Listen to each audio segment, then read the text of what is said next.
Kembali bersama saya Maidop Elfrina di Kompas Petang. Saudara, Presiden Prabowo Subianto melantik menteri dan wakil menteri baru di jajaran Kabinet Merah Putih. Sisa masa jabatan periode tahun 2024. Jamari Caniago dilantik sebagai Menko Polkam. Kemudian ada juga nama Erick Thohir yang kini resmi menjabat sebagai Menteri Pemuda dan Olahraga usai dicopot dari Menteri BUMN. Selain itu, saudara, ada juga nama Ahmad Doviri yang diangkat sebagai penasihat khusus bidang Kamtipmas dan Reformasi Polri. Sebaik-baiknya dengan penuh rasa tanggung jawab. Selain melantik menteri dan wakil menteri, Presiden Prabowo Subianto juga melantik kepala staf kepresidenan yang baru, yakni Muhammad Kodari. Kodari sebelumnya menjabat sebagai wakil kepala staf kepresidenan. Presiden juga melantik Kepala Badan Komunikasi Pemerintah, Angga Raka Prabowo. Sebelumnya Angga menjabat sebagai Wakil Menteri Komunikasi dan Digital. Usai dilantik, Angga Raka Prabowo bilang Badan Komunikasi Pemerintah ini adalah transformasi dari PCO dan salah satu tugasnya adalah memperkuat komunikasi agar semua program-program pemerintah bisa tersampaikan dengan baik ke publik.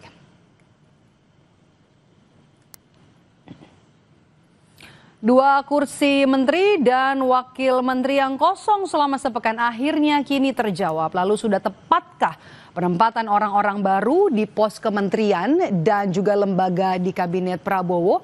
Kita bahas bersama dengan analis politik Adi Praitno dan juga ada politisi dari Partai Golkar Nurdin Halid yang tergabung bersama kami lewat sambungan Zoom, tapi nanti akan bergabung bersama. Tapi yang sudah hadir di studio Kompas TV ada anggota Dewan Penasihat Partai Bulan Bintang Jurhum Lantong.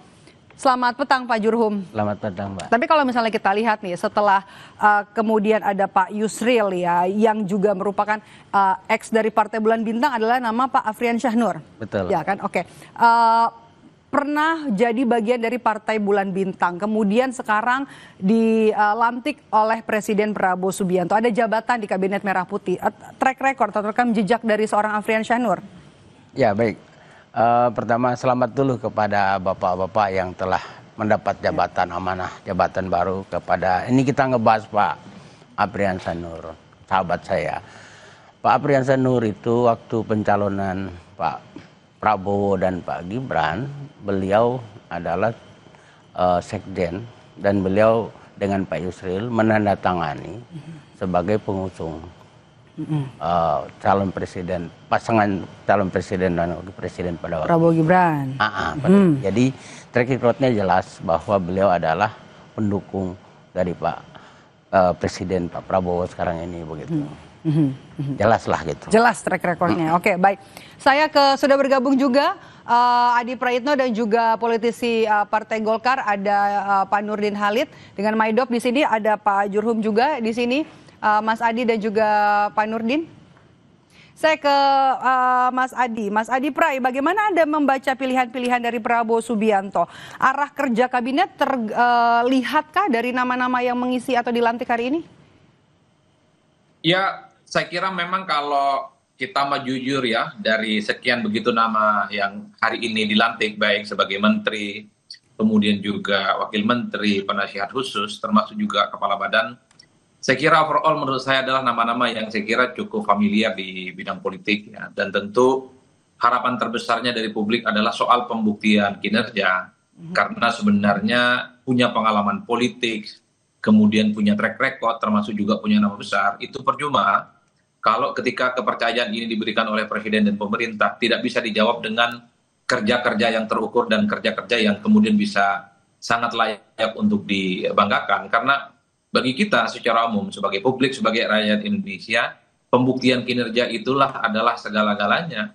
Oleh karena itu ketika sore ini menteri, wakil menteri dan kepala badan itu dilantik oleh Presiden, mulai besok dan selanjutnya adalah bagaimana mereka itu fokus bekerja di bidangnya masing-masing. Terkait dengan Pak Erick Thohir, tentu publik berharap betul bahwa di bidang olahraga dan kemudaan kita di masa-masa yang akan datang memiliki prestasi yang cukup luar biasa, karena publik juga tahu bahwa Pak Erick Thohir itu memiliki style yang saya kira memang cukup mumpuni di bidang olahraga dan kemudaan. Begitupun misalnya harapan terbesarnya di Menko yang baru Pak Jamahari Kaniago ya. Beliau adalah mantan tentara yang saya kira punya pengalaman penting terkait dengan pertahanan dan keamanan.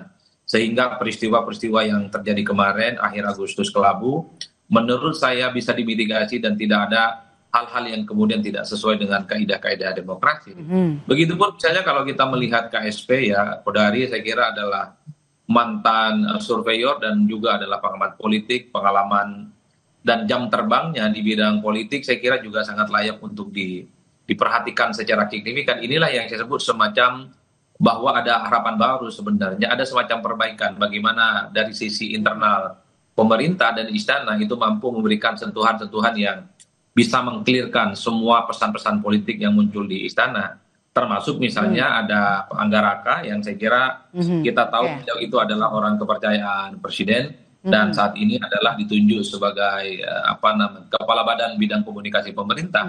Hal-hal yang semacam ini bagi saya harus bisa dibuktikan bahwa mereka itu bisa cukup diandalkan dan mereka terbukti membayar kepercayaan yang diberikan oleh presiden dengan kerja-kerja yang memang cukup memuaskan dan tentu saja menyelesaikan persoalan-persoalan yang selama ini tidak pernah tuntas. Harus bisa dibuktikan membayar dengan kerja-kerja yang memang sudah dinantikan oleh Presiden Prabowo Subianto. Saya mau ke Pak Nurdin. Pak Nurdin, posisi Menpora sebelumnya kan Dito Aryo Tejo, isi Golkar ya, kini ditempati oleh Erick Thohir karena posisi Menteri P2MI sebelumnya sudah diberikan ke Golkar juga ya, ke Pak Muhtarudin ya. Secara komposisi apakah Golkar puas? Ini pergantian kabinet itu bukan soal puas dan tidak puas, tetapi tentu kita harapkan bahwa pergantian kabinet dalam rangka untuk lebih mencapai daripada atau dalam artian berbasis kinerja. Jadi saya tentu berpendapat bahwa Pak Prabowo presiden kita melakukan reshuffle kabinet tentu untuk lebih menciptakan daripada efektivitas dan produktivitas daripada misi yang dimiliki oleh beliau khususnya Asta Cita. Nah, oleh karena itu penempatan Pak Erick Thohir sebagai Menpora adalah menurut saya dari sisi performance, dari sisi figur ya itu adalah menurut saya tepat karena Pak Erick Thohir sebagai ketua PSSI maupun sebelum menjadi ketua PSSI ya beliau juga sudah sangat aktif dalam membina, membimbing, membesarkan daripada olahraga tidak hanya sepak bola. Nah, oleh karena itu dengan ditempatkan beliau sebagai Menpora menurut saya akan kinerja di Kementerian Menpora akan semakin harapan kita terus semakin baik. Khususnya 3 bulan lagi kita akan 2 bulan lagi lah bulan Desember akan datang kita akan ke Thailand untuk SEA Games. Tentu diharapkan bagaimana Indonesia bisa merebut juara umum di Thailand. Nah, oleh karena itu dalam 2 bulan ke depan ini tentu Pak Erick Thohir akan melakukan terobosan agar supaya pencapaian yang diharapkan oleh negara untuk menjuarai SEA Games itu akan bisa dihasilkan. Jadi saya kira penempatan Pak Erick Thohir kita tidak lihat bahwa itu dulu merupakan kader dari Partai Golkar ya. Nah sekarang jatah Partai Golkar tetap itu dengan ditempatkannya Pak Muhtarudin sebagai Menteri kira begitu. Nah oleh karena itu saya tentu sangat mengharapkan Pak Erick Thohir ini di kementerian yang baru ini di BUMN juga beliau cukup berhasil ya selama menjadi Menteri BUMN ya. Oleh karena itu sekalipun tantangannya pasti berbeda karena sekarang ini tidak hanya mengurusi olahraga tapi bagaimana menciptakan pemuda-pemuda yang kreatif, pemuda-pemuda yang tangguh, pemuda-pemuda yang produktif. Oleh karena itu perlu ada terobosan dari Pak Erick Thohir untuk bisa menciptakan program-program yang bisa membuat daripada pemuda-pemuda itu bangkit mencintai negeri ini. Bagaimana memang demonstran itu kita butuhkan. Demonstrasi itu bukan sesuatu yang dilarang, tapi bagaimana setiap penyaluran aspirasi oleh para pemuda kita, oleh para mahasiswa kita itu diserukan kepada sesuai dengan konstitusi dan punya nilai-nilai atau tidak meninggalkan nilai-nilai yang hidup dan berkembang di negeri kita. Demikian. Oke, terima kasih Pak Nurdin. Saya mau ke Pak Jurhum dulu. Pak Jurhum, kalau misalnya kita lihat, termasuk juga rekam jejak Anda, seberapa kenal Anda dengan Pak Afriansyah begitu ya, selama masih dalam satu partai ya. Melihat rekam jejak seorang Afriansyah Nur di bidang ketenaga kerjaan, dekatkah? Dekat. Baik, Pak Afriansyah ini kan periode Pak Jokowi yang lalu, kan beliau juga sebagai Wamenaker. Dan kita tahu bahwa banyak terobosan-terobosannya. Bagi kita sebenarnya di Partai Bulan Bintang itu yang terpenting ya ketika menuduk satu pemerintahan itu sifat daripada atau tugas yang diemban sebagai pelayan masyarakat itu mengemban misi pemerintah itu adalah menunjukkan sikap yang tegas, terukur, dan tentu mengambil tindakan-tindakan yang terukur itu berkoordinasi dengan Pak Presiden sebagaimana pembantu Presiden. Dan banyak terobosan-terobosan yang beliau lakukan. Misalnya minta maaf ya, perusahaan-perusahaan tambang yang sulit sekali untuk bisa ditembus oleh pejabat lah kata itu, dia datang dengan caranya sendiri tanpa menimbulkan ekses yang negatif katakan begitu. Dan beliau juga kan aktivis. Aktivis 98, sehingga minta maaf kalau disinggung tadi masalah pergerakan, kita tahulah kapasitas beliau untuk menangani seperti itu, dan saya bersahabat dengan beliau, kita kan sama-sama aktivis. Tahulah kita. Reshuffle kabinet ini apakah betul-betul untuk mengejar target kerja? Saya mau ke Mas Adi, apakah hanya untuk lebih mengakomodir komposisi atau juga kepentingan partai politik yang ada di Kabinet Merah Putih? Tapi jangan dijawab dulu, kita jeda sejenak, tetaplah bersama kami di Kompas Petang.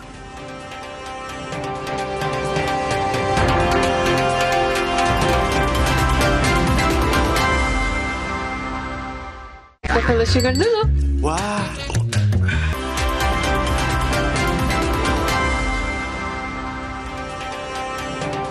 Kembali bersama saya Maido Pelfrina, saudara, saya melanjutkan dialog kita di Kompas Petang hari ini. Saya kembali ke Mas Adi. Mas Adi, tadi kita terpotong.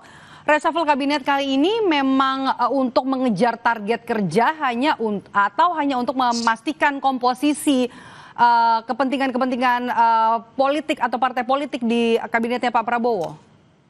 Ya, saya kira itu bagian dari akumulasi secara total. Satu sisi memang ada keinginan untuk memperbaiki kinerja kabinet, terutama posisi menteri dan wakil menteri yang beberapa waktu yang lalu itu kosong, dan pada saat yang bersamaan memang kita tidak bisa menutup mata bahwa ada sejumlah akomodasi politik kepada partai-partai koalisi dari pemerintah. Karena kalau kita cek satu persatu, misalnya posisi hari ini yang kemudian dilantik oleh Presiden, khususnya wakil menteri yang 3 orang dilantik, misalnya wakil menteri Ketenagakerjaan, kemudian Wamenhut, termasuk juga Wamenko.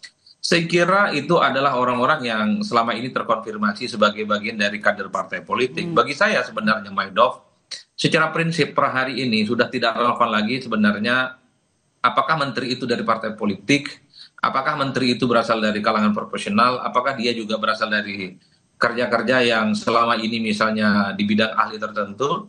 Yang paling prinsip sebenarnya adalah ketika dia dilantik dan dipercaya oleh Presiden adalah soal pembuktian kinerja. Apakah dia ketika dipercaya dan diberikan tanggung jawab sebagai pembantu Presiden mampu menunjukkan kerja-kerja yang kemudian bisa dibuktikan.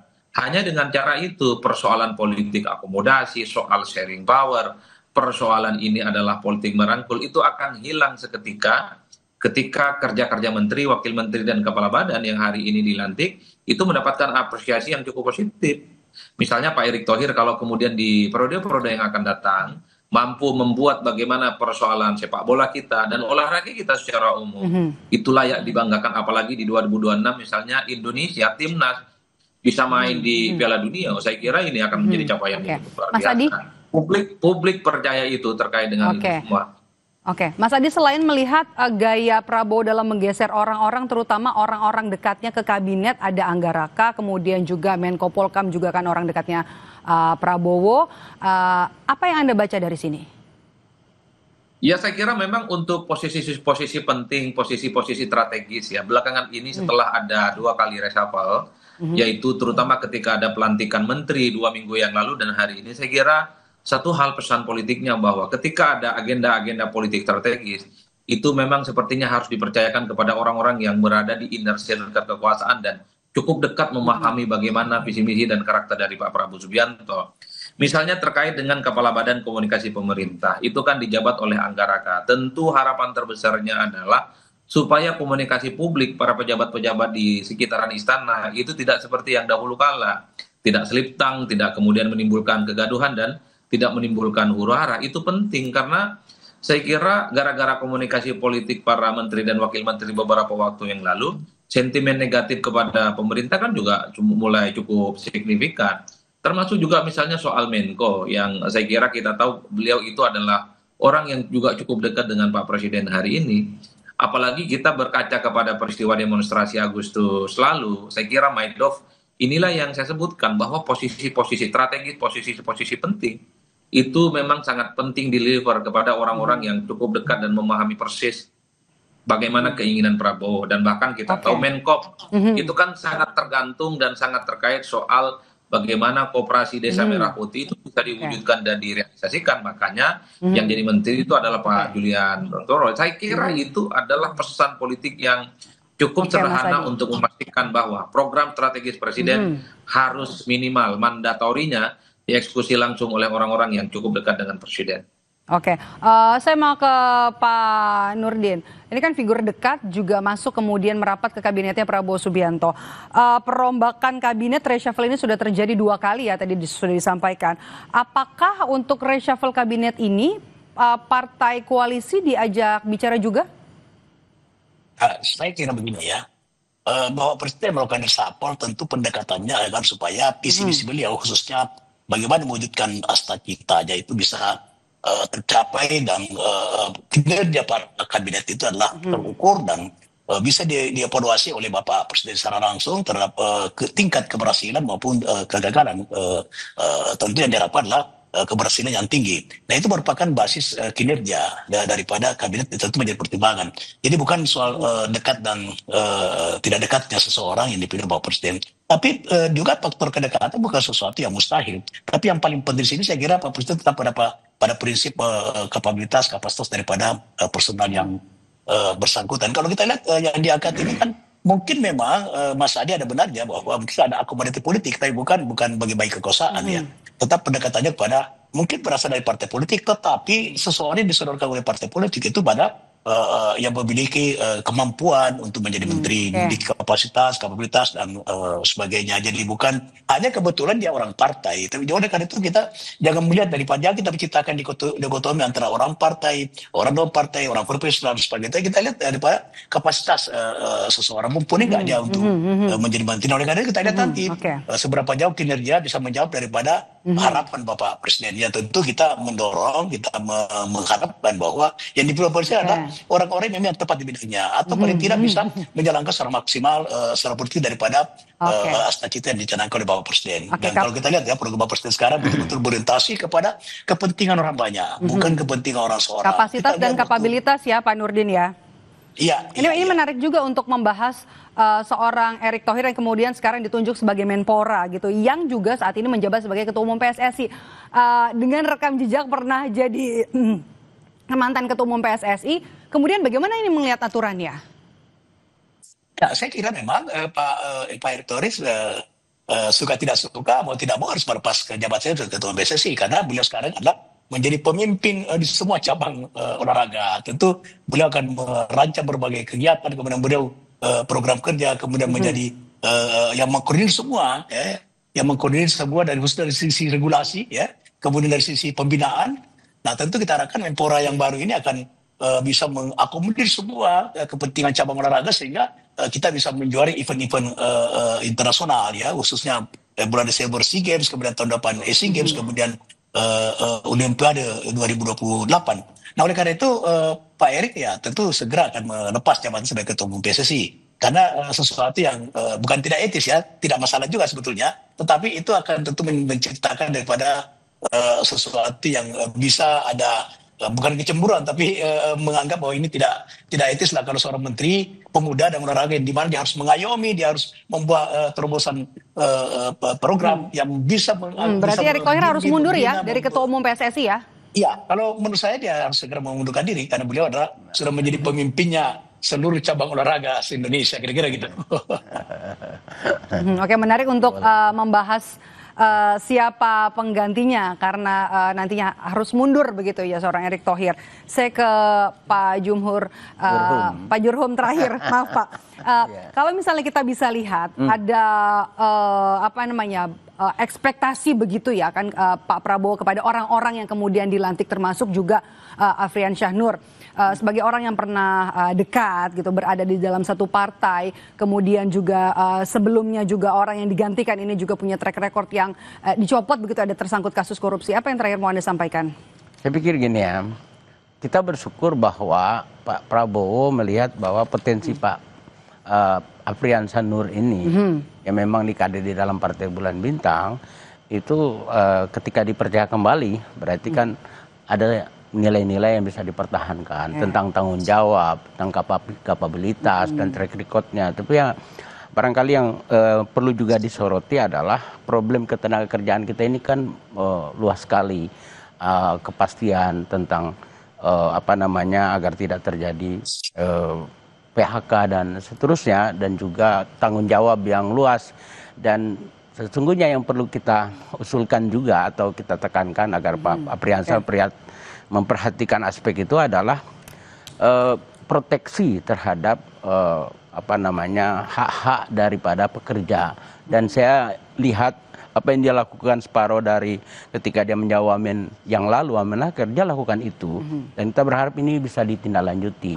Dan dari aspek itu sebenarnya karena beliau juga berkonsultasi tentu dengan Presiden, dengan Pak Menteri, tapi di internal kita di Partai Bulan Bintang kepastian hukum atas hak-hak pekerja itu kan penting.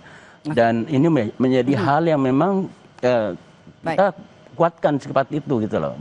Baik, kita nantikan nanti kerja-kerja orang-orang yang baru dilantik hari ini di Istana. Terima kasih Pak Jurhum Lantong sudah bergabung bersama kami langsung dari studio Orange Kompas TV Palmera, dan juga ada Mas Adi Praitno dan juga Pak Nurdin Halid. Sehat selalu Bapak-bapak. Terima kasih. Usai jeda saudara, aparat TNI tampak berjaga di gedung DPR MPR RI hari ini. Sejumlah kendaraan taktis juga terpantau terparkir di depan gedung DPR.